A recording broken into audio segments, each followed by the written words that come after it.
Polisi menangkap satu persatu pemuda yang sebelumnya melakukan pengeroyokan menggunakan senjata tajam di kawasan Sidoarjo. Total ada 12 orang dan 3 diantaranya masih di bawah umur, dibekuk dari tempat berbeda.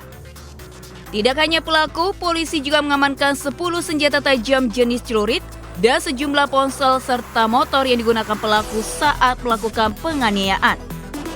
Aksi para pelaku cukup sadis dan sudah melukai 3 orang korban yang ditemui di tempat umum secara acak. Seluruh korban kini masih menjalani perawatan di rumah sakit. Korban ada 3 orang, kemudian untuk tersangkanya, jadi ada 12 tersangka, ada 3 diantaranya adalah anak. Motifnya bervariasi, ada yang motifnya karena balas dendam, karena sebelumnya ada terjadi cekcok ataupun perkelahian. Guna kepentingan penyidikan, 12 pelaku diamankan di sel tahanan Polresta Sidoarjo, termasuk 3 pelaku yang masih di bawah umur. Dari Sidoarjo, Jawa Timur, Pramono Putra, iNews melaporkan.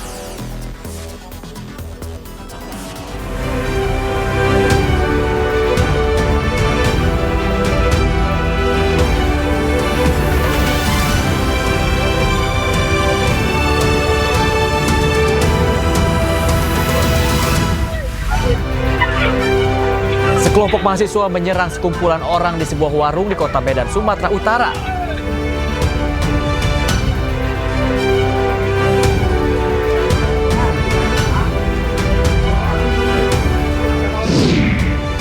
Bus pengangkut rombongan santri berjumlah 37 penumpang terjun ke jurang sedalam 15 meter di Wonosobo, Jawa Tengah. Pagar laut di kawasan perairan Kabupaten Tangerang, Banten kembali dibongkar.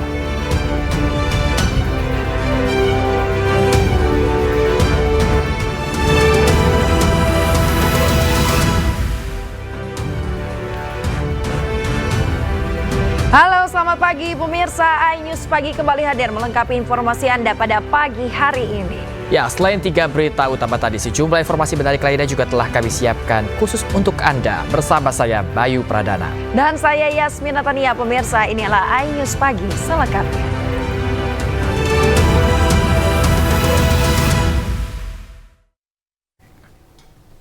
Kita awali iNews Pagi hari ini dari informasi di mana hendak balas dendam usai bertikai. Sekelompok mahasiswa menyerang lawannya yang sedang berkumpul di sebuah warung di Kota Medan, Sumatera Utara. Tidak hanya merusak pemirsa, barang dagangan yang ada di warung turut dijarah.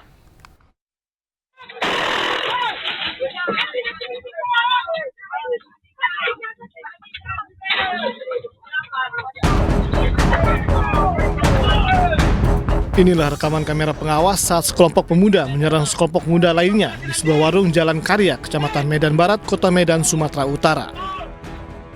Tidak hanya menyerang dan menganiaya penjaga warung, kawanan pemuda ini juga menjarah barang dagangan yang ada di warung. Setelah videonya viral, aparat Polrestabes Medan yang menyelidiki akhirnya menangkap 9 dari 31 pelaku yang sedang berkumpul di sebuah rumah kos.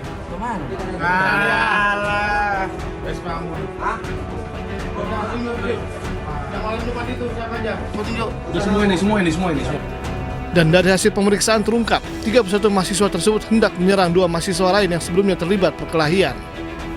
Dan kita semua prihatin terhadap peristiwa ini yang mempertontonkan sebuah peristiwa yang bisa dikatakan barbar, melakukan penyerangan terhadap karyawan toko, bahkan kemudian mengambil sebagian dari milik toko, yang itu adalah menjadi barang yang diperjualbelikan, menjadi barang dagangan, menjadi barang untuk menafkahi keluarganya. Polisi mengimbau para pelaku lain agar segera menyerahkan diri sebelum ditindak tegas. Sementara 9 pelaku yang tertangkap sudah dijadikan tersangka dan dijerat pasal pencurian dengan kekerasan dengan ancaman 12 tahun penjara.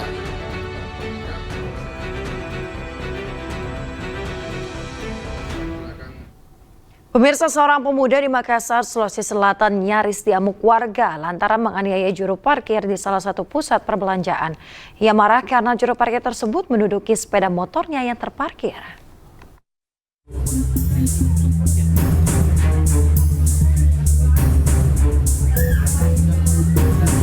Aparat Polsek Panakukang yang mendapat laporan mengevakuasi seorang pemuda pengunjung pusat perbelanjaan di Jalan Pengayoman, Kota Makassar, Sulawesi Selatan. Pemuda ini sebelumnya nyaris diamuk warga lantaran bertindak arogan, menganiaya seorang juru parkir di parkiran pusat perbelanjaan tersebut. Coba ada pukul. Kau langsung bikin tersangka kalau kau pukul. Percaya kak, tersangka kau kalau ada pukul. Saat akan membawa pelaku, rekan juru parkir yang emosi hendak memukul pelaku, akhirnya turut diamankan dan dibawa ke kantor polisi. Naik.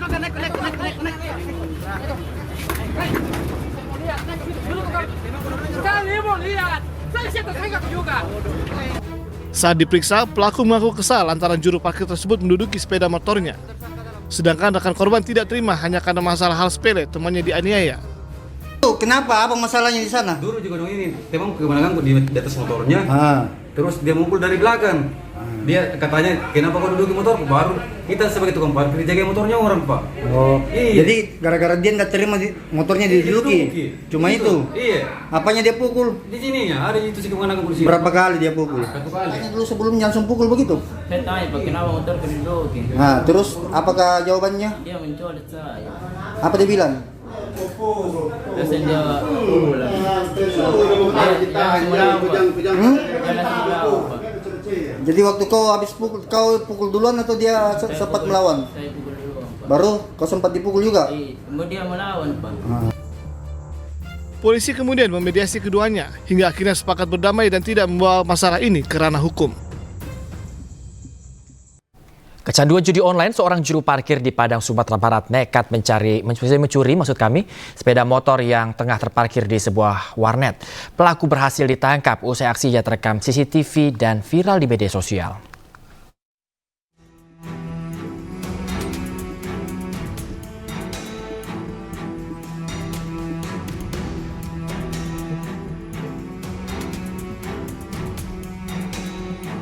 Aksi pencurian sepeda motor di depan sebuah warnet di kawasan Ranah, Kecamatan Padang Selatan, Kota Padang, Sumatera Barat, terekam kamera CCTV dan viral di media sosial. Dalam aksinya, pelaku berhasil membawa kabur 1 unit sepeda motor jenis Matic milik seorang pengunjung warnet.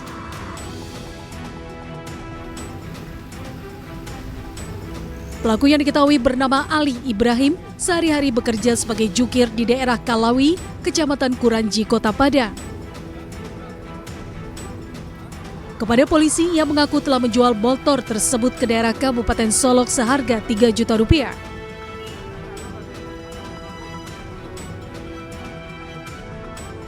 Bersama barang bukti, tersangka digelandang ke Mapolresta Padang guna menjalani proses hukum lebih lanjut. Tersangka mengaku nekat mencuri lantaran kecanduan bermain judi online. Pencurian kendaraan bermotor yang berlokasi di depan warnet. Kemudian kita tindak lanjuti dengan melakukan serangkaian penyelidikan tentunya. Tim Klewang Polresta Padang berhasil mengamankan 1 orang pelaku yang diduga melakukan pencurian bermotor tersebut. Kemudian setelah mengamankan, tim Klewang kembali mencari kemana barang bukti tersebut dibawa, di mana berdasarkan hasil pemeriksaan di lapangan terhadap barang bukti tersebut telah dijual ke daerah Alahan Padang atau Sumatera Selatan. Atas perbuatannya, tersangka dijerat dengan pasal 363 KUHP tentang pencurian dengan pemberatan dan ancaman hukuman di atas 5 tahun penjara. Dari Padang, Sumatera Barat, Budi Sunandar, iNews melaporkan. Pemirsa, polisi menangkap seseorang yang diduga bandar judi online saat menggerebek sebuah warung kopi di Pasuruan, Jawa Timur. Sementara itu, Direktorat Tindak Pidana Ekonomi Khusus Barreskrim Polri kembali menyita aset para tersangka penipuan dan penggelapan serta TPPU kasus Net 89 senilai 67,5 miliar rupiah.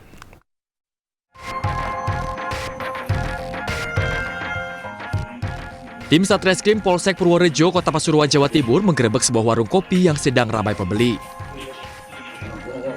Saat penggeledahan, seorang diduga bandar judi online ditangkap beserta barang bukti buku rekaman judi, uang tunai Rp750.000 dan 4 telepon seluler berisi situs judi online dan terancam hukuman 3 tahun penjara.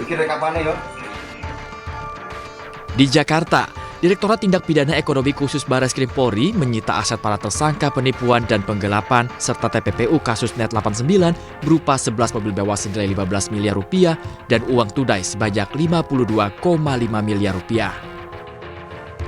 14 orang ditetapkan sebagai tersangka perorangan dan 1 korporasi, di mana 9 tersangka diantaranya telah ditahan, 2 tidak ditahan karena sakit keras, dan 3 masih buron.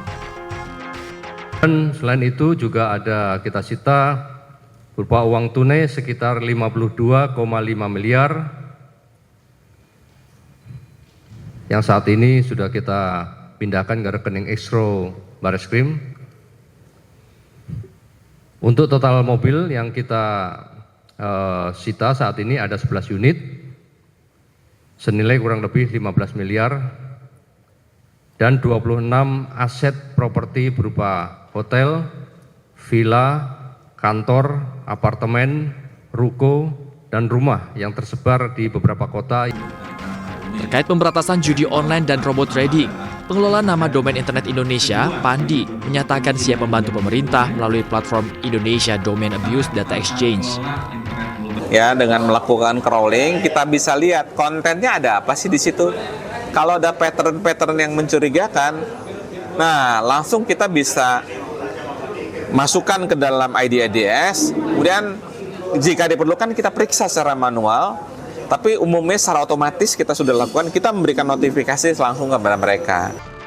Persoalan judi online saat ini sangat meresahkan, sehingga pemerintah terus melakukan pencegahan, pemblokiran, dan menangkap para pelaku judi online. Tim Liputan, iNews melaporkan. Diduga terkait kasus suap Harun Masiku, KPK menggeledah sebuah rumah mewah di Jalan Borobudur nomor 26 Menteng, Jakarta. Penggeledahan terkait kasus suap Harun Masiku oleh KPK berlangsung pada pukul 8 Rabu malam. Setelah 5 jam penggeledahan, penyidik KPK tampak membawa 3 koper warna hitam, kardus dan tas kecil yang diduga berupa berkas atau data. Menurut juru bicara KPK, Tessa Mahardika, rumah mewah yang digeledah KPK ini milik mantan Ketua Umum P3, yaitu Jan Faridz. Hal itu dikuatkan oleh keterangan salah satu warga setempat. Tahu saya Pak Jan Faridz. Pak Jan Faridz ya. Ini memang rumah pribadinya dia atau ini salah satu rumahnya aja yang Mas tahu? Setahu saya dia ada beberapa rumah ya di sini. Salah satunya ya sebelahnya ini baru dibeli, sama di sebelah sana ada satu lagi setahu saya. Berikutnya kita akan menuju ke informasi berikutnya, di mana 2 orang pelajar sekolah menengah menjadi kurir narkoba jenis sabu. Para pelaku ditangkap petugas Bea dan Cukai Batam di Bandara Hang Nadim. Ini apa? Hah? Yang buat? Sabu.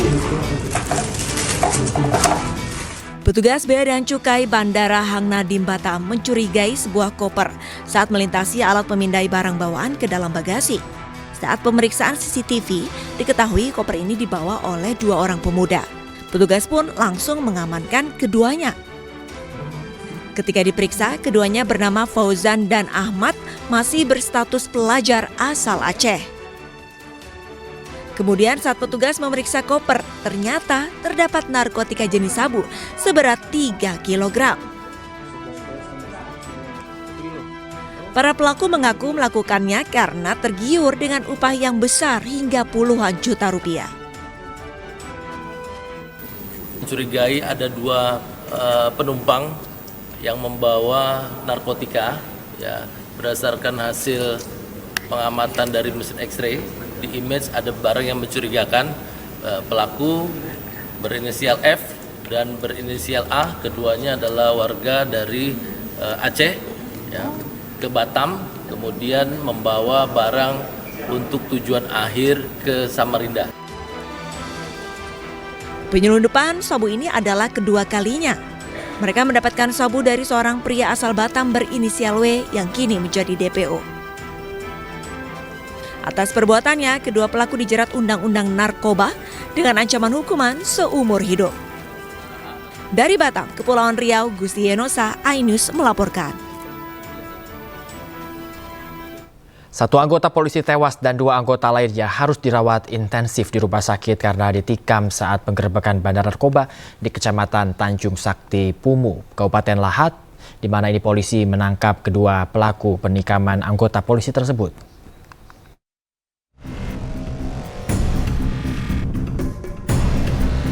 Tiga anggota Polres Lahat Sat Narkoba menjadi korban penikaman saat melakukan penggerebekan bandar narkoba di Simpang 3, Kecamatan Tanjung Sakti, Pumu, Kabupaten Lahat, Sumatera Selatan. Ketiga korban tersebut dibawa ke Rumah Sakit Umum Basemah Kota Pagar Alam, Sumatera Selatan. Namun, 1 dari 3 anggota, yakni Bribda Farah Nahbah Atalah, tewas akibat terluka di perut dan paha. Sementara 2 anggota polisi lainnya yakni Brigpol Didit Prasetya dan Bribka Kunto Wibisono dirawat intensif di rumah sakit. Kapolres Lahat AKBP Godpar Lasro Sinaga mengatakan kejadian bermula saat anggota Satres Narkoba di Polres Lahat melakukan penggerebekan bandar narkoba di Kecamatan Tanjung Sakti. Namun bandar narkoba tersebut melawan dengan menggunakan senjata tajam dan membabi buta. Akibat serangan itu, anggota kita luka-luka 3 orang. 2 orang sekarang lagi dirawat, sudah selesai mengikuti proses operasi. Mohon doanya agar segera pulih. Dan 1 orang anggota kami dinyatakan meninggal dunia dan akan kita makamkan nanti di Palembang. 2 terduga pelaku yang diduga merupakan bandar narkoba jenis ganja sudah berhasil ditangkap di Mapolres Lahat. Dari Kota Pagar Alam, Yudi 5-Man iNews melaporkan. Kasus ibu yang menganiaya anak tiri kembali terjadi, pemirsa. Di Tulang Bawang, Lampung, seorang bocah perempuan disiram air panas oleh ibu tirinya yang marah lantaran anak kandungnya dilempar sendal.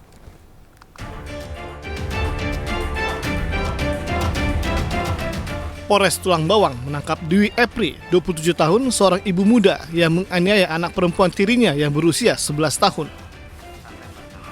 Kejadian ini bermula saat korban dilempari adik tiri atau anak kandung pelaku menggunakan sendal. Korban yang membalas melempar membuat pelaku marah dan langsung menyiram air panas yang baru saja direbusnya.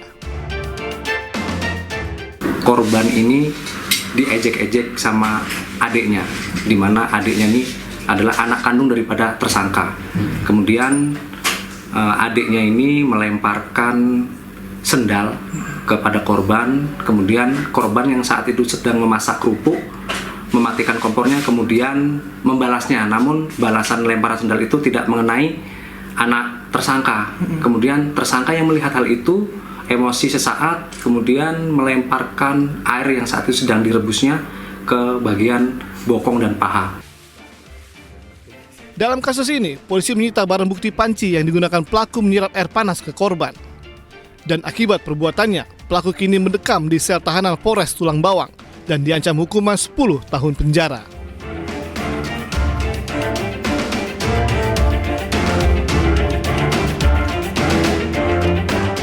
Sebelumnya, seorang bocah perempuan dianiaya ibu tirinya dengan disiram air panas mendidih hingga terluka bakar di pinggul hingga pahanya. Korban sempat dirawat intensif di rumah sakit dan kini dirawat di rumah kerabatnya.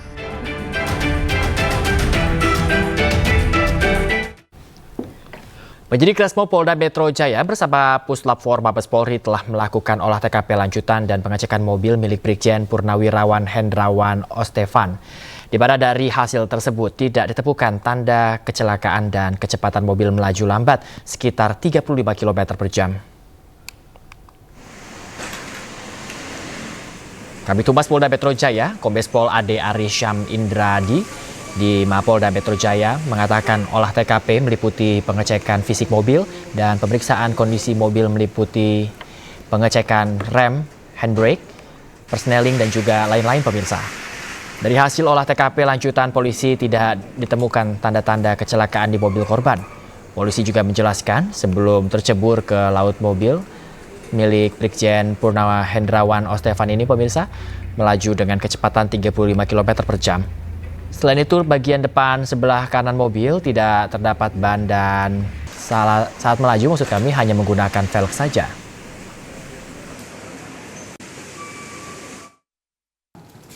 tidak ditemukan tanda-tanda kecelakaan lalu lintas yang terjadi sebelum mobil jatuh ke laut. Nah, ini update-nya rekan-rekan. Jadi proses pendalaman masih terus berlangsung, ya, masih terus berlangsung dilakukan oleh tim gabungan Subdit Resmob di Treskrimum Polda Metro Jaya dengan tim dari Puslapor. Ya, itu update-nya. Pemirsa, sebelumnya Polda Metro Jaya menerjunkan tim laboratorium forensik untuk periksa kendaraan Jenderal Purnawirawan TNI. Hal tersebut dilakukan untuk mencari penyebab kematian Brigjen TNI Hendrawan O. Stephen yang jasadnya ditemukan di Pelabuhan Marunda, Jakarta.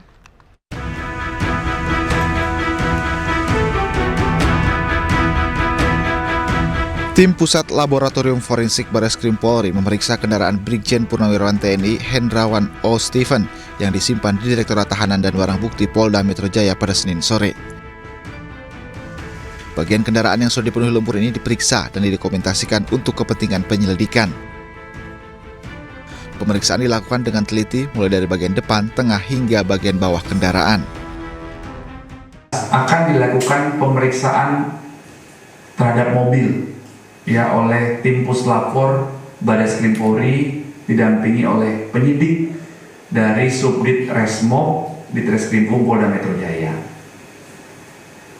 Akan dilakukan pendalaman pemeriksaan terkait kondisi mobil.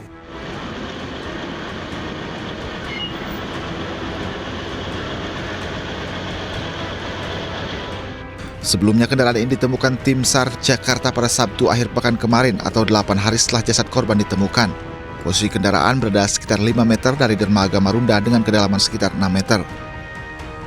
Sebelum ditemukan meninggal dunia, Brigjen TNI Purnawirawan Hendrawan O. Stephen terekam kamera pengawas atau CCTV saat mengemudikan kendaraan di dermaga hingga tercebur ke dalam laut pada Kamis malam tanggal 9 Januari lalu. Dari Jakarta, Helmi Sajangbati, iNews melaporkan. Tidak kuat menahan derasnya arus banjir, sebuah jembatan di Kecamatan Blega, Bangkalan, Jawa Timur ambruk pemirsa. Beruntung warga yang tengah membersihkan sampah di atas jembatan sempat menyelamatkan diri. Oh, jembatan, jembatan, awas, awas. Kepanikan melanda warga saat jembatan Palanggaran di Kecamatan Blega, Bangkalan, Jawa Timur tiba-tiba ambruk, terseret derasnya arus banjir di sungai. Awas.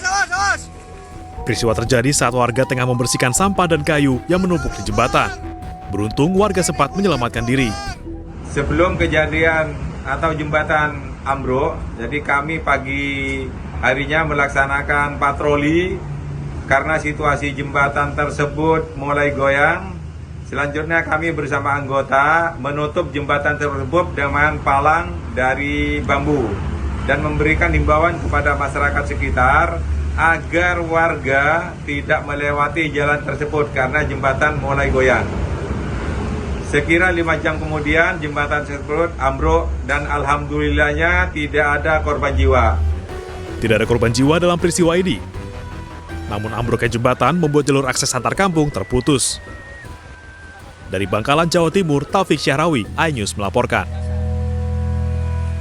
Pemirsa, kericuhan mewarnai eksekusi rumah warga di Maumere, Nusa Tenggara Timur. Informasi lengkapnya kami hadirkan usai jeda, tetaplah bersama kami.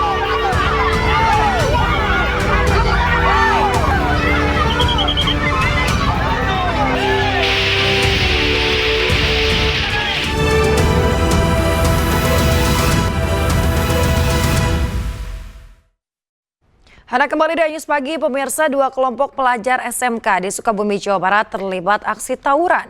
1 pelajar berhasil diamankan oleh polisi. Belum diketahui apa motif dari aksi tawuran para pelajar tersebut.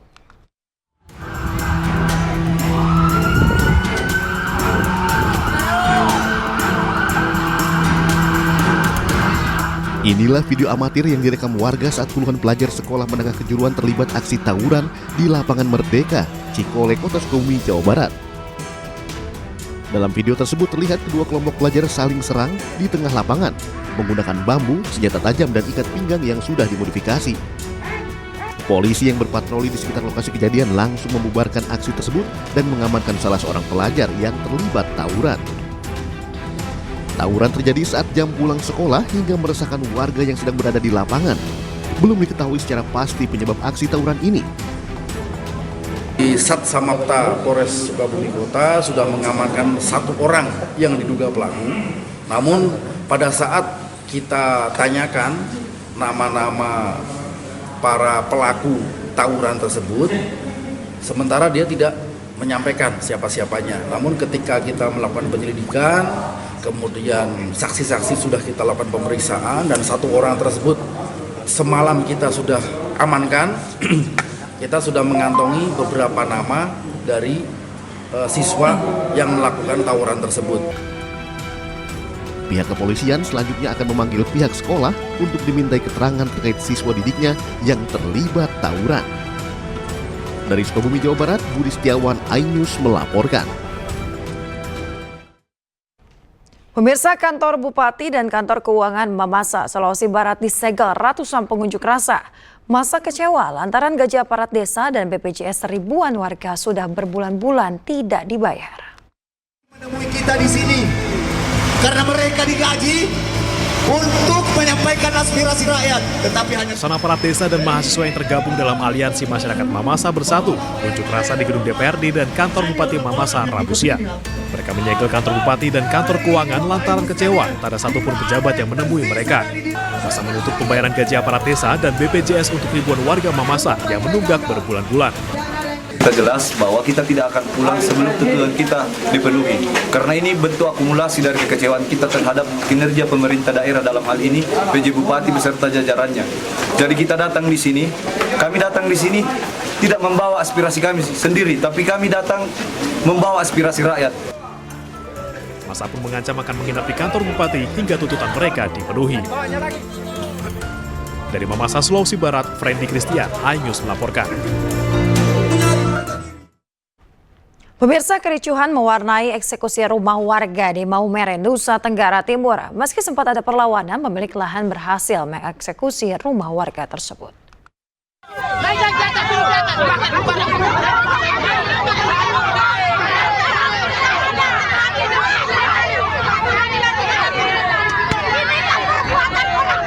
Sejumlah ibu-ibu mengadang alat berat yang akan mengeksekusi rumah mereka di Maumere, Nusa Tenggara Timur.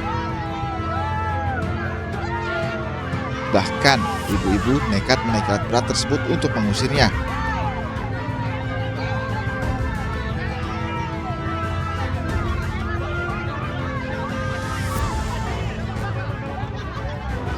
Aksi warga ini merupakan bentuk protes karena menolak rumahnya yang berada di lahan HGU milik PT Krisma dieksekusi.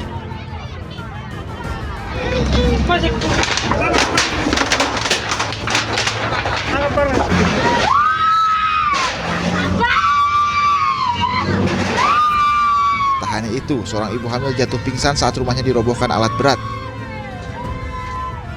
Pihak perusahaan menjelaskan pembongkaran rumah ini merupakan untuk peremajaan lahan. yang perlu kami lakukan adalah pembersihan lokasi untuk kami buat peremajaan kembali. Karena kelapa-kelapa yang ada pada kami sekarang itu usianya sudah usur.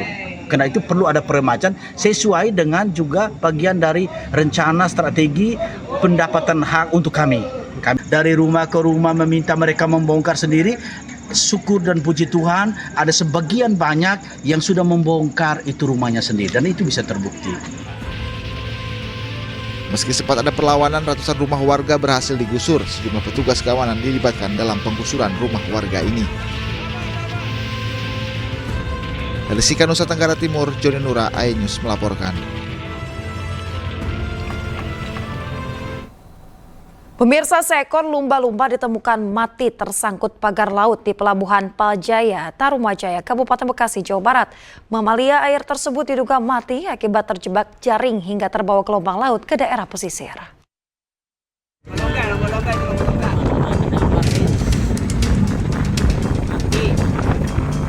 Seekor lumba-lumba ditemukan mati tersangkut pagar laut kontroversial di Pelabuhan Paljaya, Kecamatan Tarumajaya, Kabupaten Bekasi, Rabu siang. Ikan jenis mamalia itu terlihat membusuk dan terapung di dekat pagar laut. Lumba-lumba dengan panjang lebih dari 1 meter itu diduga mati di tengah laut akibat jebakan jaring. Namun kuatnya gelombang laut utara Jawa membuat bangkai ikan lumba-lumba terseret hingga ke pesisir dan terhenti setelah tersangkut pagar laut. Berarti matinya di tengah, terus ke bawah arus, ke pinggir gitu ya. Nyangkut di baro. Ini kalau temuan ikan lumba-lumba itu baru pertama kali apa sebelumnya juga sering ditemukan, Pak? Kalau baru ini, kalau lumba-lumba, Pak. Baru kali ini ya? Iya, ada ikan lumba mati. Kita di baro. Habitat lumba-lumba biasanya sering ditemukan di tengah laut atau 5 km dari titik pagar laut yang ada saat ini. Diduga ikan terbawa arus gelombang hingga ke pesisir pantai. Dari Kabupaten Bekasi, Jawa Barat, Ahmad Jauhari, Lutfi, iNews melaporkan. Pemirsa, pagar laut di kawasan perairan Kabupaten Tangerang, Banten kembali dibongkar. Pembongkaran pagar 30,16 km tersebut ditargetkan rampung selama 10 hari.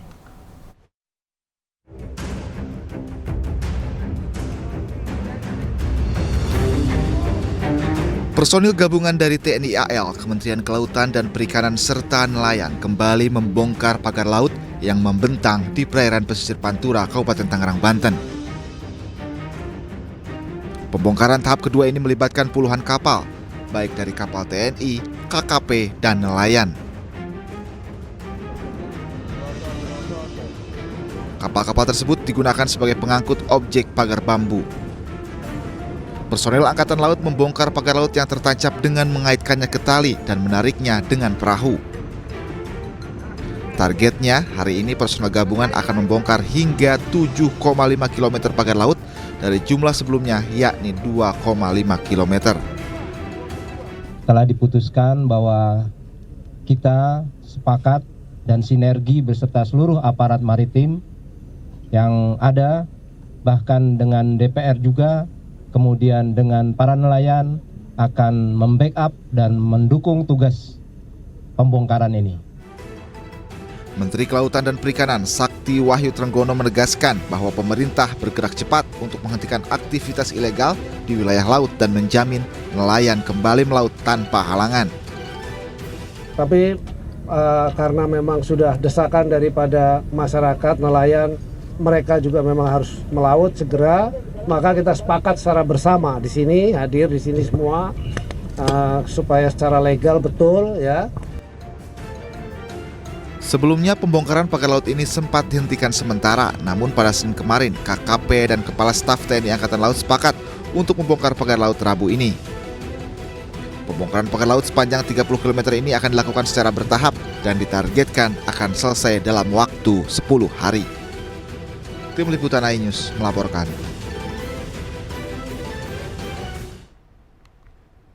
Pemirsa, Menteri ATR BPN Nusron Wahid akan mencabut sertifikat hak guna bangunan dan juga sertifikat hak milik atas pagar laut di perairan Tanjung Pasir, Teluk Naga, Tangerang, Banten. Nusron menyebut penertiban ratusan SHGB dan SHM tersebut cacat prosedur dan cacat material karena berada di luar garis pantai.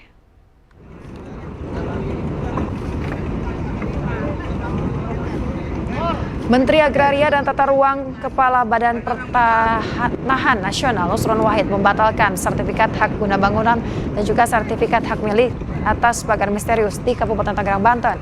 Sebagian sertifikat yang dilaporkan berada di luar garis pantai. Padahal area tersebut tidak diperkenankan menjadi kepemilikan perseorangan atau korporasi sehingga tidak bisa disertifikasi. Ratusan sertifikat yang rata-rata diterbitkan pada tahun 2022 hingga 2023 secara otomatis bisa dicabut atau batal demi hukum.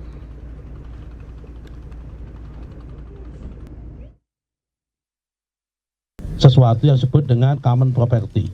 Tidak boleh di dalam luar garis pantai itu menjadi private property.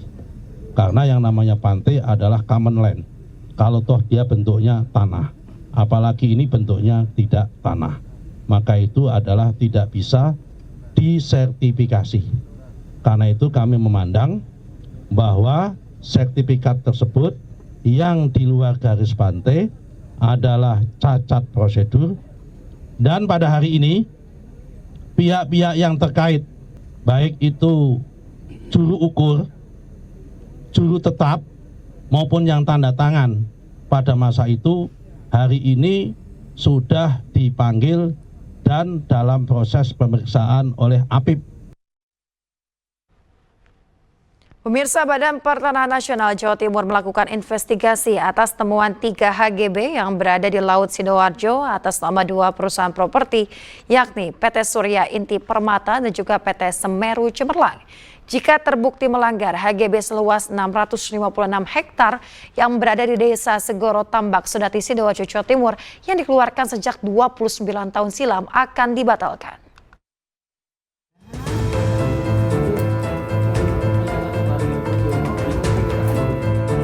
Status hak guna bangunan di Laut Sidoarjo ternyata milik PT Surya Inti Permata dan PT Semeru Cemerlang yang keduanya bergerak di bidang properti. Ketua Kantor Wilayah Badan Pertahanan Nasional Jawa Timur, Kakanwil BPN Jatim, Lamri, mengatakan setidaknya ada 3 HGB di wilayah Laut Sidoarjo. 3 HGB itu 2 diantaranya milik PT Surya Inti Permata dan 1 milik PT Semeru Cemerlang dengan total luas 656 hektar. Kepala Kantor Wilayah BPN Jakarta Timur, Lamri, menyebut pihaknya masih melakukan investigasi mengenai status HGB tersebut. Apakah memang HGB itu berada di laut atau tanah yang mengalami abrasi? Investigasi ditargetkan selesai dalam waktu 1 minggu. Pihaknya memastikan bahwa 3 HGB yang berada di Laut Sidoarjo itu tidak ada kaitannya dengan reklamasi proyek strategi nasional Surabaya Waterfront Land dan juga memastikan wilayah itu tidak ada reklamasi. Luasnya total seluruhnya 3 HGB itu kurang lebih 656 hektar. Tetapi saya mohon teman-teman semua jangan dikait-kaitkan dengan yang berita lain itu. Ya kan, saya kira tidak ada hubungannya, nggak ada korelasinya. Tapi kalau kita lihat sekilas, ini kita lihat sekilas ya, karena kita belum melakukan penelitian lapangan, kemudian penelitian yuridisnya, wakafnya. Yang jelas nggak ada kaitannya seperti apa yang diberitakan di Jakarta itu. Beda. BPN Jatim menegaskan akan mengambil langkah tegas jika ditemukan pelanggaran dalam penertiban HGB tersebut dan jika terbukti melanggar, tentu HGB itu akan dibatalkan. Seperti diberitakan sebelumnya, netizen X menemukan status hak guna bangunan seluas kurang lebih 656 hektar di Laut Surabaya berdasarkan aplikasi Bumi. Dari Surabaya, Rahmat Ilyasyan, iNews melaporkan.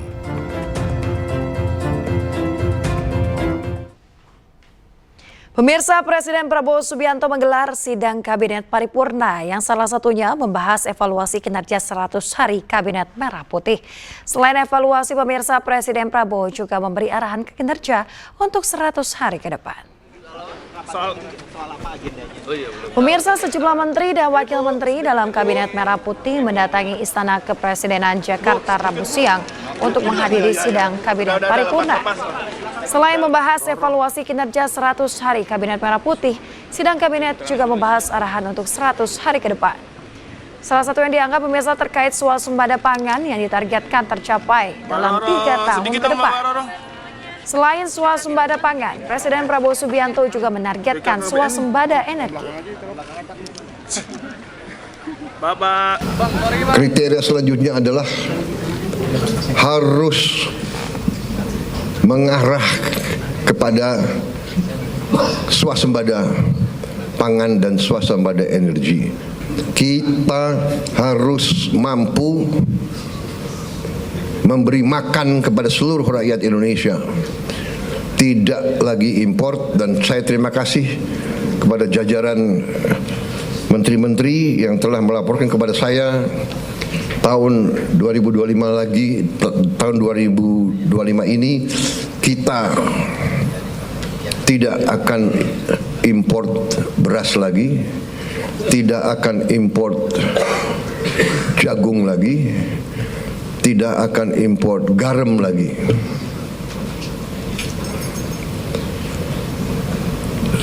Artinya, target yang saya berikan kepada kabinet bahwa Indonesia kita harus swasembada pangan dalam waktu 4 tahun.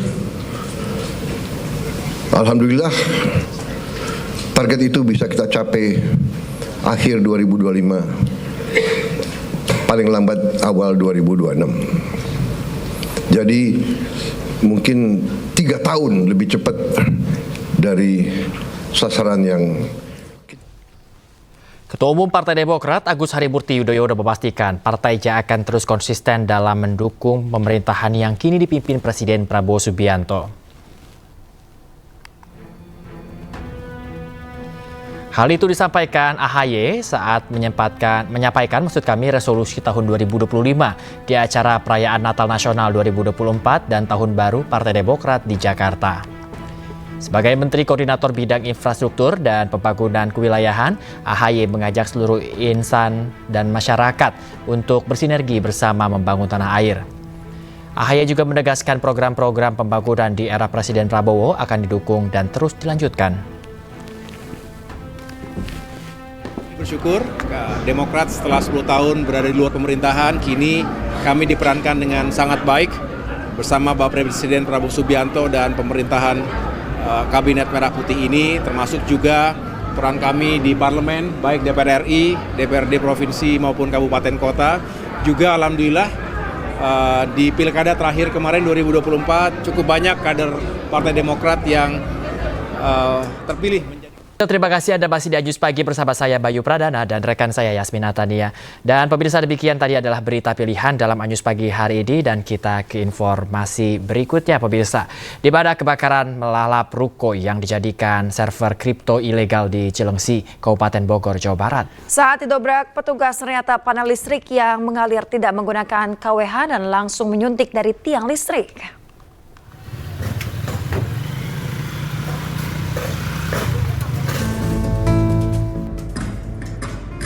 Ledakan percikan api terdengar dari sebuah ruko di Jalan Jayasari, Desa Gendoang, Cilengsi, Kabupaten Bogor, Jawa Barat. Akibatnya api langsung melahap bangunan hingga petugas tiba di lokasi dan berusaha memadamkan api menggunakan apar. Dibantu warga, petugas berusaha membobol ruko dan menemukan 40 lebih server kripto yang diduga ilegal dan sudah dimodifikasi di dalamnya. Petugas juga menemukan panel listrik tanpa KWH yang langsung menyuntik ke tiang listrik milik PLN. Ya sempat nanyain, ini usaha apa? Server gitu bilangnya. Oh, bilangnya server. Terus saya sempat nanya gimana nih kalau ada korsleting. Saya kan sebelah mudah kebakar, terus ada bensin juga, aman-aman gitu. Polisi langsung memeriksa sejumlah saksi dan memasang garis polisi di tempat kejadian perkara. Saat ini polisi masih mendalami kasus ini dan mencari pemilik puluhan server kripto ilegal ini. Dari Kabupaten Bogor, Jawa Barat, Cahyat Supriyatna, iNews melaporkan. Pemirsa, ribuan pengungsi korban kebakaran permukiman di Kemayoran masih berada di tenda-tenda darurat. Meski kebutuhan di pengungsian terpenuhi, para pengungsi ingin rumah mereka dapat dibangun kembali.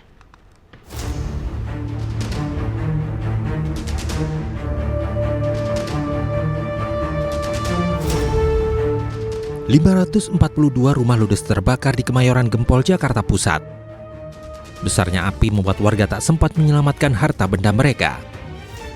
Ribuan warga korban kebakaran mengungsi di 10 tenda pengungsian yang disiapkan BPBD di Kemayoran Gempol, Jakarta Pusat. Selain tenda, sejumlah sarana prasarana juga disiapkan untuk warga pengungsian seperti MCK, air bersih hingga dapur umum. Warga bersyukur dengan fasilitas selama di pengungsian, namun mereka berharap rumah mereka yang terbakar dapat segera dibangun kembali. RT 3 RW 4, saya tidur, saya bangun 1:30, buka pintu, api di depan pintu, Pak. Saya lari nggak bawa apa-apa, Pak. Kalau masalah pakaian nggak kurang, makan nggak kurang. Harapan saya cuma tempat itu saya minta dibangun lagi. Kebakaran berdampak pada 10 RT di kawasan ini.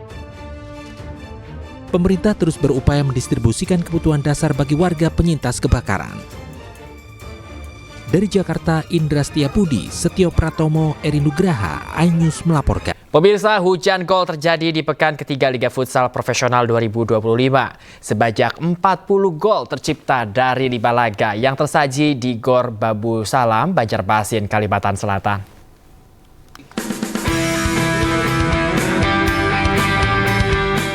Laga pembuka Liga Futsal Profesional 2025 pekan ketiga mempertemukan 3 Raja United melawan Pangsuma FC di Gor Babu Salam, Banjarmasin, Kalimantan Selatan. Pangsuma FC yang tampil kesetanan mampu mencetak 1 lusin gol saat melawan 3 Raja United. Pangsuma FC mendominasi seluruh jalannya pertandingan dan menyudahinya dengan skor 3-12. Di pertandingan kedua, laga sengit terjadi antara Sadakata FC melawan Unggul FC. Melawan tim papan atas tak membuat Sadakata gentar menghadapi Unggul FC.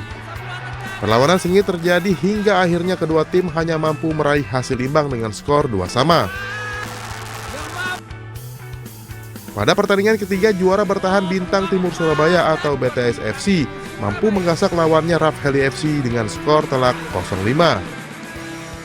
BTS FC masih terlalu tangguh bagi tim debutan Rafheli FC yang tidak mampu memberikan perlawanan berarti. Di pertandingan keempat, giliran Favage Banua yang melumat lawannya Halus FC dengan skor telak 7-1. Dengan kemenangan besar ini, Favage Banua memuncaki klasemen sementara Liga Futsal Profesional 2025 pada pekan ketiga ini. Sementara itu, pada laga pamungkas, Moncong Bulo berhasil menang besar melawan Kuda Laut Nusantara. Moncong Bulo masih terlalu perkasa untuk Kuda Laut Nusantara yang harus menyerah dengan skor 2-6.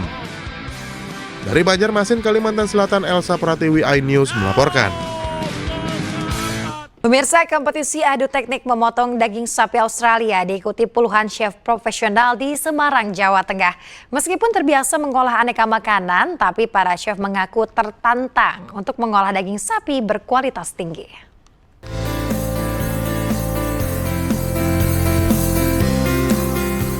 Meat and Livestock Australia atau MLA menggelar kompetisi butchery and cooking di salah satu hotel di kota Semarang, Jawa Tengah. Adu teknik memotong daging sapi Australia ditunjukkan 10 tim chef profesional dari berbagai restoran dan hotel setempat. Para chef ini diharuskan mengolah daging sapi berkualitas tinggi yang dipasok oleh distributor daging sapi Australia bersama Trade and Investment Queensland. Queensland adalah negara bagian penghasil sapi terbesar di Australia dengan nilai $7 miliar Australia per tahun. 50% atau sebanyak 13.000 peternak sapi berada di negara bagian ini dan telah diekspor ke 60 negara termasuk di Indonesia. Kami percaya bahwa konsumen Indonesia akan menghargai daging sapi Queensland yang berkualitas tinggi dan diproduksi sesuai dengan prinsip keberlanjutan. Kampanye ini bukan sekedar perayaan produk unggul kami, tetapi juga penguatan hubungan perdagangan yang telah terjalin erat antara Queensland dan Indonesia. Meskipun terbiasa mengolah berbagai jenis makanan, puluhan chef profesional ini mengaku tertantang untuk memberikan penampilan terbaiknya dalam mengolah daging sapi kualitas tinggi ini. Daging sapi Australia dijaga kualitasnya sejak awal hingga pengirimannya sehingga rasanya tidak berubah dan nutrisinya terjaga. Pemerintah Australia juga memberikan yang namanya sertifikat kesehatan, sertifikasi halal. Kami juga sampai di Indonesia ada yang namanya karantina hewan. Setiap dokumen-dokumen itu diperlukan pada waktu daging sampai ke Indonesia untuk memastikan bahwa tidak ada lagi penyakit seperti penyakit kuku mulut, penyakit yang tidak diinginkan untuk dimasuk dalam Indonesia. Daging marbling ini sebenarnya karena proses pemberian makannya dan juga dari jenis bibitnya sehingga menghasilkan daging yang berkualitas. Ya, di Australia, Meat and Livestock Australia ataupun daging sapi Australia ini dijaga kualitasnya mulai dari sapi itu lahir maupun dari cara pakannya dan juga sampai proses pemotongan dan juga pengiriman ke berbagai negara. Kompetisi tahunan juru masak restoran dan hotel di Semarang ini diharapkan dapat menampilkan bakat chef Indonesia serta memperdalam pengetahuan tentang daging sapi asal Australia. Dari Semarang, Jawa Tengah, Kristadi, iNews melaporkan. Ya, pemirsa, terima kasih Anda masih bersama kami di iNews Pagi. Kini kita ke informasi berikutnya. Pemirsa, air limpahan tanggul jebol di wilayah Kecamatan Godong Grobogan mulai mengalir memasuki desa dan rumah warga. Ketinggian air yang menggenangi perumahan warga Capi 70 cm, pemirsa. Petugas mengevakuasi lansia dan anak-anak ke tempat yang lebih aman. Sementara sebagian warga memilih bertahan untuk menjaga barang berharga milik mereka.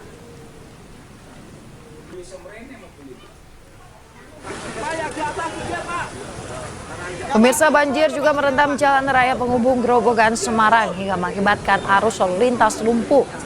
Seluruh kendaraan besar dialihkan melalui jalur Demak Pantura. Untuk minibus dan roda 2 dialihkan melalui jalur selatan Gubuk Grobogan, Jawa Barat.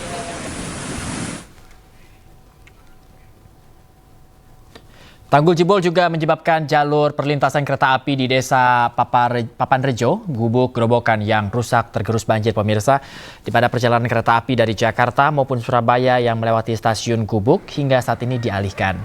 Perbaikan perlintasan dimulai setelah banjir mulai surut. Papanrejo jebol sementara, kondisi rel ambles semua wes.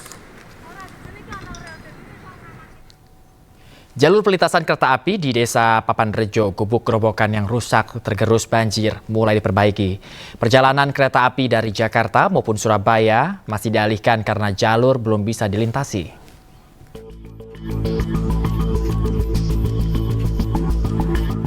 Dua hari putus, jalur perlintasan kereta api di Kecamatan Gubuk, Grobogan, Jawa Tengah mulai diperbaiki.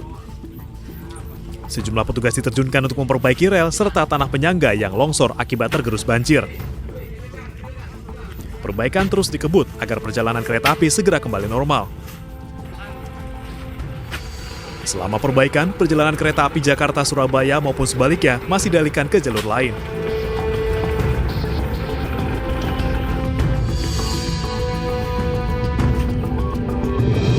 Petugas dari KAI Daob 4 Semarang terus melakukan perbaikan. Tadi malam banjir sudah surut dan KAI Daob 4 Semarang mendatangkan kereta yang mengangkut material untuk penanganan imbas luapan air. Papanrejo jebol sementara.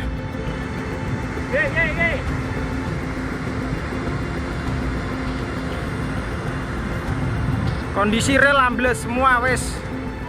Sebelumnya, jalur perlintasan kereta api ini diterjang banjir akibat luapan Sungai Tuntang. Tanah penyangga rel ambles dan membuat rel sepanjang 300 meter menggantung dan melengkung, sehingga sangat berbahaya jika dilintasi kereta api.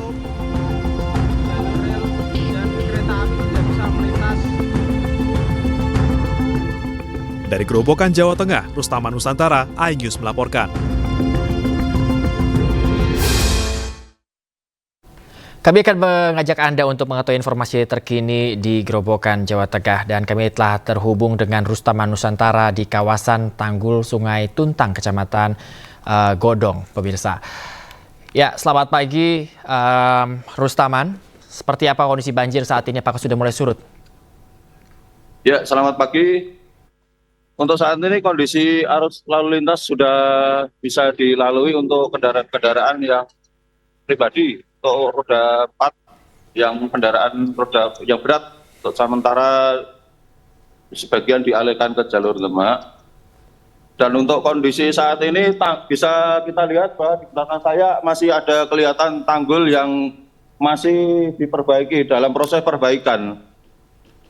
Jadi untuk alat berat masih ada di sini standby, butuh proses waktu beberapa hari. Jadi untuk arus lalu lintas di sini juga masih butuh proses beberapa hari untuk bisa berjalan lancar gitu, Pak.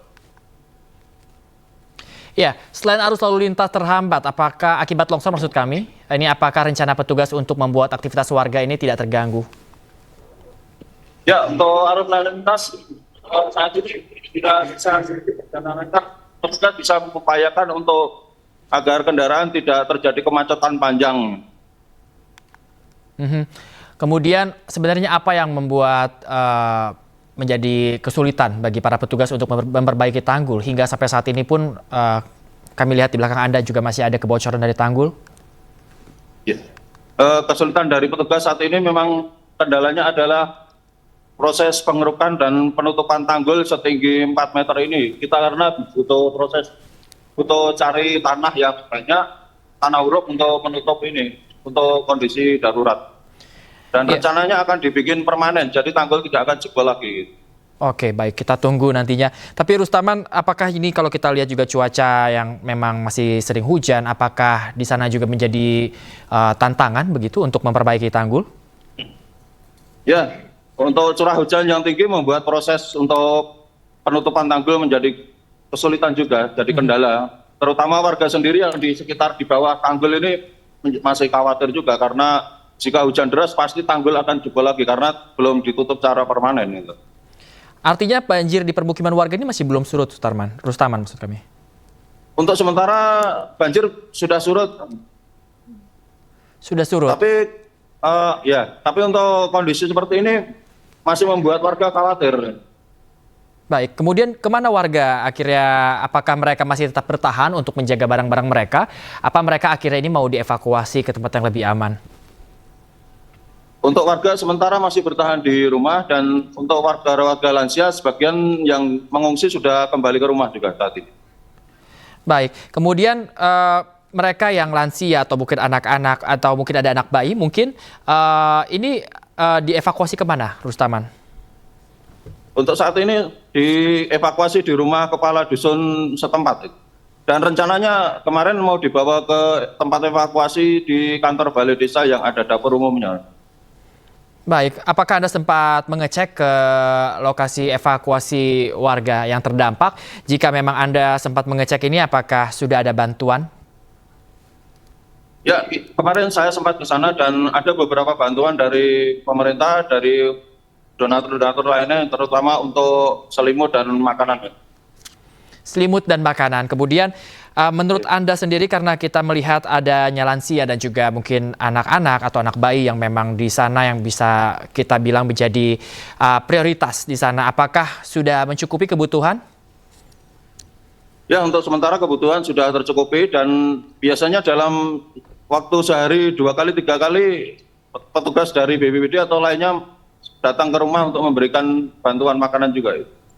Baik, bagaimana dengan bantuan lainnya mungkin seperti selimut, mengingat juga cuaca yang memang terbilang lebih sering hujan. Kemudian juga terutama anak bayi juga membutuhkan mungkin susu yang memang terbilang khusus. Apakah memang sudah ada, Rustaman? Ya, untuk selimut saat ini kondisinya masih terbatas. Jadi untuk susu dan lain-lain untuk sementara juga kayaknya belum ada. Masih ada sembako-sembako lainnya, bahan pokok makanan lainnya itu yang biasa dikonsumsi. Baik, semoga ini bisa sampai ke mereka yang memang sudah menjadi tugasnya untuk memberikan bantuan. Rustaman, kemudian ini kan masih terus terjadi banjir dan tanggul masih diupayakan. Apakah sudah ada pernyataan dari petugas kira-kira kapan waktu yang ditentukan, kira-kira tanggul ini sampai kapan bisa kembali normal? Baik, untuk sementara petugas belum bisa memastikan kapan penyelesaian, tapi akan diupayakan secepatnya. Secepatnya, baik, itu menjadi harapan kita semua agar nantinya warga ini bisa kembali melanjutkan hidup tanpa terganggu adanya tanggul yang jebol. Terima kasih banyak Rustaman Nusantara dari Grobogan, Jawa Tengah. Selamat bertugas kembali dan jaga kesehatan Anda, Rustaman. Banjir ke omahe ke kelop. Banjir. Ya Allahu Akbar, Allahu Akbar. Bencana banjir bandang dan tanah longsor melanda Kabupaten Pekalongan, Jawa Tengah. Banjir bandang terjadi pada Senin sore, disusul bencana tanah longsor usai hujan deras berintensitas tinggi melanda kawasan tersebut.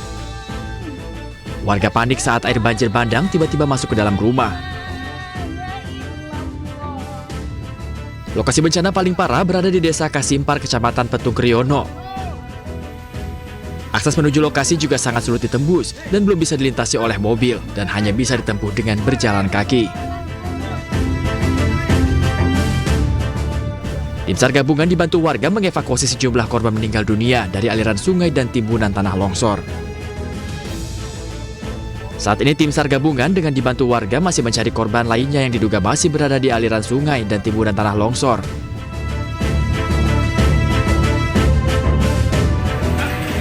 Sementara menurut BPBD Pekalongan, korban tewas akibat bencana ini mencapai 21 orang. Selain itu terdapat korban luka sebanyak 13 orang. Oke, untuk teman-teman dari Basarnas dan SAR gabungan ini sedang melaksanakan penyisiran di area yang terduga titik poinnya, poin dari kejadian tersebut, yaitu di Cafe Alo sama di sekitar rumah Pak Sekdes. Kendalanya apa, Pak? Kendalanya adalah luas area sama kondisi cuaca. Korban luka masih dirawat intensif di Puskesmas Petung Kriono. Untuk korban luka berat akan dirujuk ke RSUD Kajen, sedangkan korban meninggal dunia sebagian sudah diambil pihak keluarga. Dari Pekalongan, Jawa Tengah, Tim Liputan, iNews melaporkan.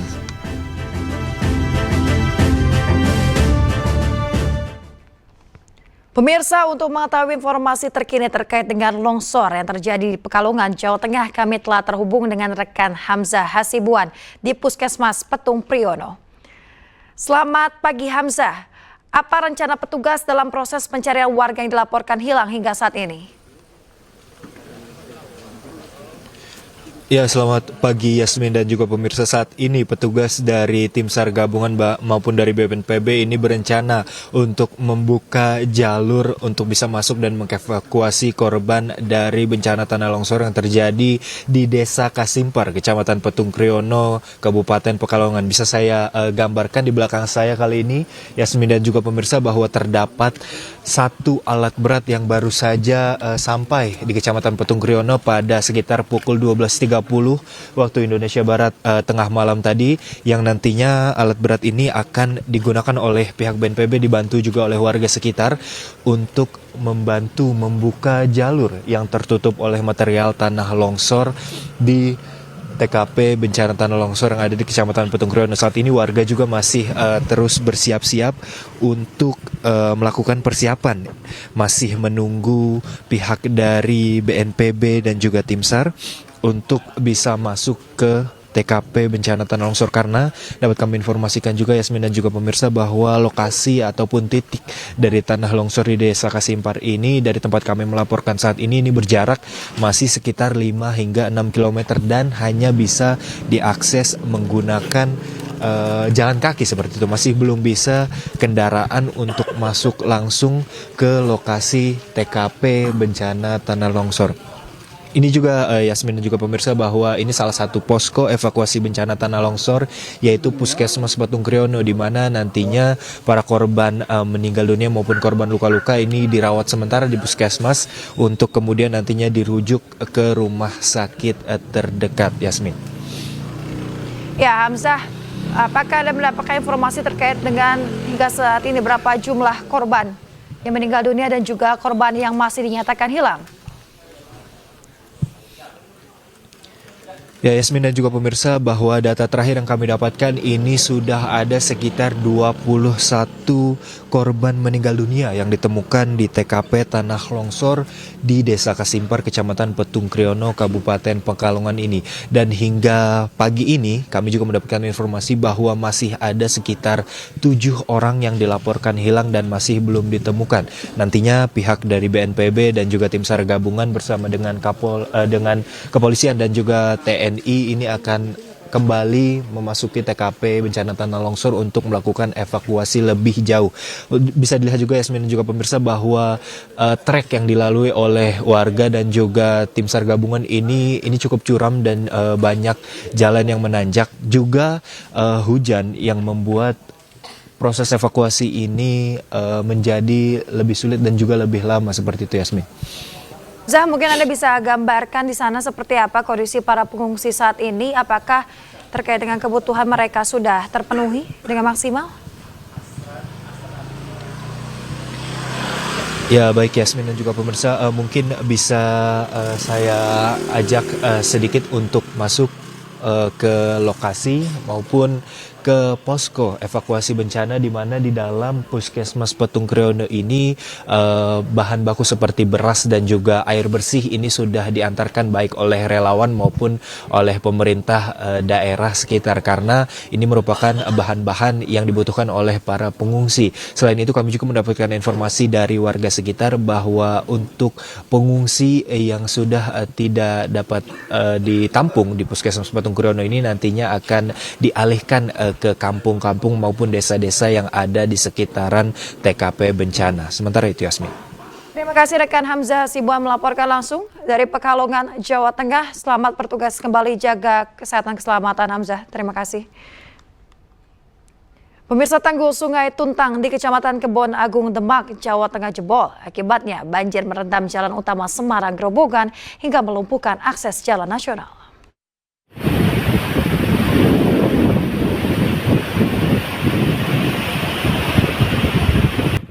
Beginilah kondisi tanggul Sungai Tuntang di Dusun Wareng, Desa Kebonagung, Kecamatan Kebonagung, Demak, Jawa Tengah yang jebol pada Selasa pagi.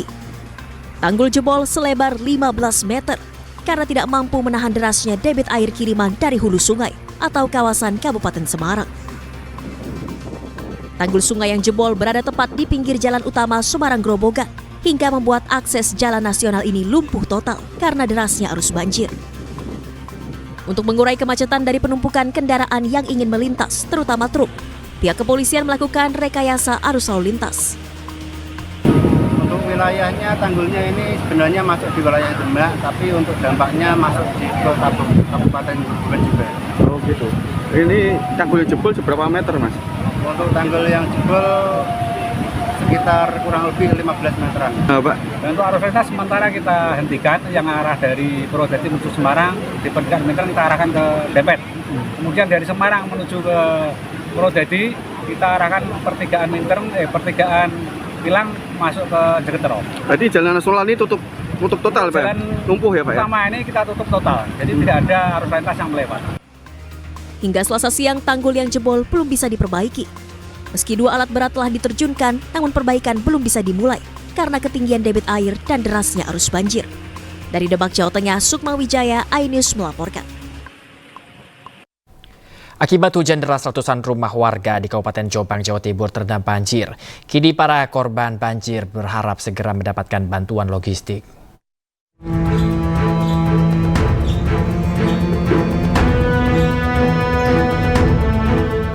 Banjir masih menggenangi ratusan rumah warga di Desa Kademangan, Kecamatan Mojo Agung, Kabupaten Jombang, Jawa Timur.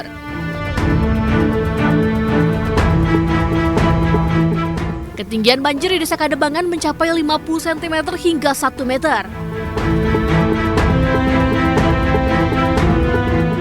Banjir sudah terjadi sejak kemarin malam akibat hujan deras yang terjadi di lereng Gunung Anjas-Moro. Akibatnya sungai-sungai yang ada di bawahnya meluap dan merendam pemukiman warga. Menurut warga, banjir di Desa Kademangan sudah sangat sering terjadi. Pas saya keluar, ada banyu, langsung masuk. Hujan deras nggak sendiri? Hujannya sore derasnya. Terus? Ya, terus malamnya kan udah gerimis, terus banjir datang. Selain di Desa Kademangan, banjir juga masih merendam sejumlah desa lainnya, salah satunya Desa Talun Kidul, Kecamatan Sumobito. Warga korban banjir berharap pemerintah daerah segera menyalurkan bantuan makanan dan logistik lainnya, serta menangani penyebab banjir agar tidak terus terulang. Dari Jombang, Jawa Timur, Mutar Bagus, iNews melaporkan. Pemirsa, pemerintahan Amerika terbaru Donald Trump memperlakukan tarif terhadap impor dari Tiongkok dan sempat mengkaji ulang fasilitas impor Indonesia lewat skema Generalized System of Preference atau GSP. Ya, bagaimana potensi hubungan Amerika Serikat Indonesia di bawah pemerintahan keduanya selama 4 tahun ke depan? Dan pemirsa, laporan dari tim VOA ini sekaligus menutup iNews pagi hari ini. Dan cuplikan tayangan berita iNews dapat Anda saksikan di kanal YouTube @official_iNews. Akhirnya mewakili kerabat kerja yang bertugas, saya Bayu Pradana. Dan saya Yasmin Natania pamit undur diri. Terima kasih, selamat pagi dan sampai jumpa.